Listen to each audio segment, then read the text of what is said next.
안녕하세요. 주림다. 오늘 리얼 신발은 르브론 2인데요. 나온 지 이제 18년이 돼가지고 2004년 정도에 나왔으니까 그 당시에는 참 에어포스 1 같은 느낌이 있고 매력이 없다고 생각하고 뭐 르브론에 대한 별로 뭐 팬심도 없었어가지고 관심이 없었는데요. 이렇게 뭐 보이는 에어도 없고 뭐 그냥 좀 둔탁해 보여가지고 안 썼었는데 그때 신어봤을 때 느낌이랑 다행히 상당히 가까운 버전으로 나왔습니다. 이 안에 있는 주메어를 동생이 선물로 해준 적이 있었는데요. 얼마나 무시무시한 주메어가 들어있냐면은 조던 30에 여기 앞에 크게 하나 넣어놓고서 언락 두둠이라고 큰 소리 치면서 인심 썼다고 했던 그 주메어에 조금 더 반대 방향으로 해서 좀 더 큰 버전으로 전적부에 들어있고요. 힐에는 일반 주메어에 거의 한 50% 정도 더 두껍고 넓은 주메어가 들어있어요. 이번에도 그 점에서 바뀐 건 없는 것 같아서 상당히 좋은 것 같고요. 우선 무게를 얘기할게요. 무게가 신발 자체를 모든 게 이 스트랩이 있잖아요. 이 스트랩이랑 다 모든 걸 합치면은 507g, 270 사이즈. 근데 스트랩 인솔을 빼면은 466g, 인솔이랑 스트랩을 빼면은 444g.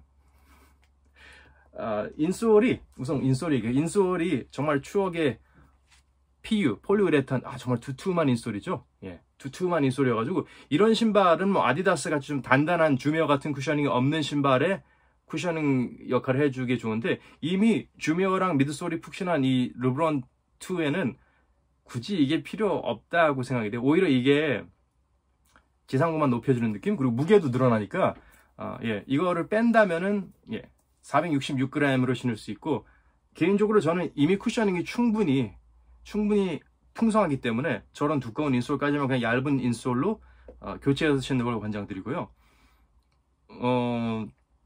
저 스트랩은 뭐 있으면 멋있을 수 있겠지만 어쨌든 있고 없고의 차이가 444, 466g입니다. 예. 그래도 어느 정도 무게를 덜을 수 있는 거죠. 270, 444, 뭐 우리가 생각했던 500g 넘는 무시무시한 르브론 시리즈 치고는 꽤 가벼운 편이고요. 우선 제일 먼저 제가 신기했던 게 이 전에 오리지널 버전이 제가 기억이 안 나서 그런데 이 안에 보시면은 이렇게 안에 퍼포레이션, 구멍이 뽕뽕 뚫려 있는 스펀지 재질에 이렇게 천이 덮여 있는 거거든요. 이걸 가지고 이번에 앞으로 나올 르브론 20에 이거를 사용했는데 이걸 가지고 뭔가 혁신적인 거라고 계속 떠들고 하곤 하는데 이게 레트로하면서 프로트로인 마냥 여기 새로운 걸 넣어준 건지 아니면은 예전에 거의 뭐 18년, 20년 전에 있었던 테크놀로지인데 지금 르브론 20에 넣어놓고서는 큰 소리를 치는 건지 나중에 한번 확인해 봐야 될 것 같습니다. 핏은 정 사이즈 무난한데 살짝 길이감이 있을 수 있고 살짝 좁을 수 있어요. 그러니까 칼발이고 타이트한 핏을 원하는 분들은 반 다운까지 가셔도 되고요. 웬만하게 편하게 신을 분들은 반업 정도 가실 거 권장드리고요. 정 사이즈 무난한데 볼이 살짝 좀 답답할 수 있습니다. 근데 이 신발의 장점이라면은 이 콜드로이드라고 해야 되나요? 약간 골댕 느낌? 이런 재질이 특별히 이렇게 압박을 하거나 조이진 않아요. 좀 편한 편이어서 좋고요. 다행히도 르브론 시리즈 치고는 토박스 위에 무한 공간 그런 게 없고 레이스 루프가 아주 밑에까지 내려와가지고 레이스를 타이트하게 조여가지고 플레이용으로 신기 꽤 괜찮습니다. 발목이 꽤 높아 보이지만 거슬리는 부위 없이 패딩이 잘 잡아주고 있고 뭐 아킬레스건을 찌르거나 뭐 그런 결함이 없어서 상당히 좋습니다. 힐컵은 뭐 그렇게 두툼한 건 없는데 이 미드솔 자체가 올라와가지고 힐컵 역할을 좀 해주고 있습니다. 힐슬립은 패딩이 너무 두꺼워가지고 느끼지 못했는데요. 뭐 사람마다 살짝 다를 수 있겠죠. 한 가지 이 주메어가 상당히 두껍다고 말씀드렸는데 그렇게 두툼함에도 불구하고 힐토 드롭이 그렇게 크게 많지는 않아요. 거의 뭐 평평한 느낌이에요. 그래서 게다가 저 PU 인솔까지 쓰면 더 앞에가 좀 뜬 느낌이거든요. 그러니까 좀 힐이 살짝 있는, 힐이 전적보다 좀 두꺼운 인솔 같은 거를 대신 착용하는 거를 권장드립니다. 아웃리거 역할을 해주는 이 두툼한 부분이 상당히 잘 잡아주고 있고요.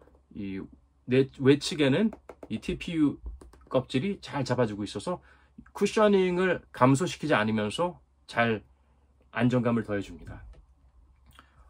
이 아웃솔 패턴이 좀 특이한데 처음에 봤을 때는 되게 좋을 것 같은데 먼지에 민감하지 않고 특별히 깨끗한 코트라고 짝짝 무는 그런 느낌이 없습니다. 무난한 거죠. 내구성은 그렇게 나쁘지 않아요. 다행히 좀 패턴이 그루브가 상당히 깊은 편이어가지고 예전에는 제가 기억으로는 많은 친구들이 아웃도어에서 아주 마음 편하게 굴렸던 기억이 나네요.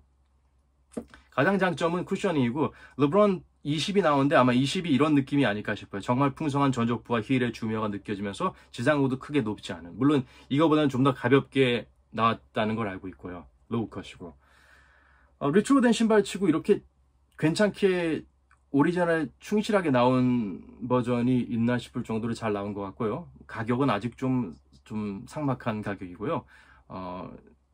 더 많은 색깔이 나오거나 아니면은 좀 세일을 좀 많이 들어갔으면 좋겠는데요. 어떻게 될지 모르겠습니다. 현재로서는 거의 뭐 24만 원 정도인데, 르브론 19 같은 게 23만 원, 24만 원에 나온 걸 보면은 그거보다는 이런 걸 신고 플레이하는 게 더 나을 것 같고요. 18년 전인데 어떻게 보면은 18년 동안 오히려 발전이 없었다고 볼 수 있고요. 어떻게 보면은 18년 전에 상당히 시대를 앞선 신발이었다고 볼 수 있고요. 이때 이 정신을 좀 계속 유지해서 갔으면 좋았는데 2에서 별 차이가 없어요. 3는 접지 패턴이 좀 개판이죠. 디자인도 좀 멋없고 2가 그나마 르브론이 좋아하는 이 투박한 풋볼 신발 같은 걸 원한다고 하거든요. 그런 투박한 에어포스 1 같은 느낌으로 6도 이거랑 시드웨시 약간 비슷하잖아요.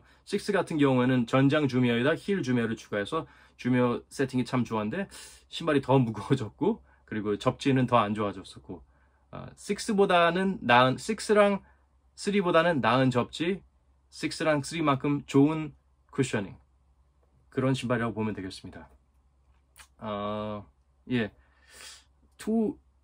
20는 아니라 2지만 20가 이 정신을 잘 물려받아서 르브론이 아들들이 원하는 신발을 만들어줬다는데 더 기대가 됩니다.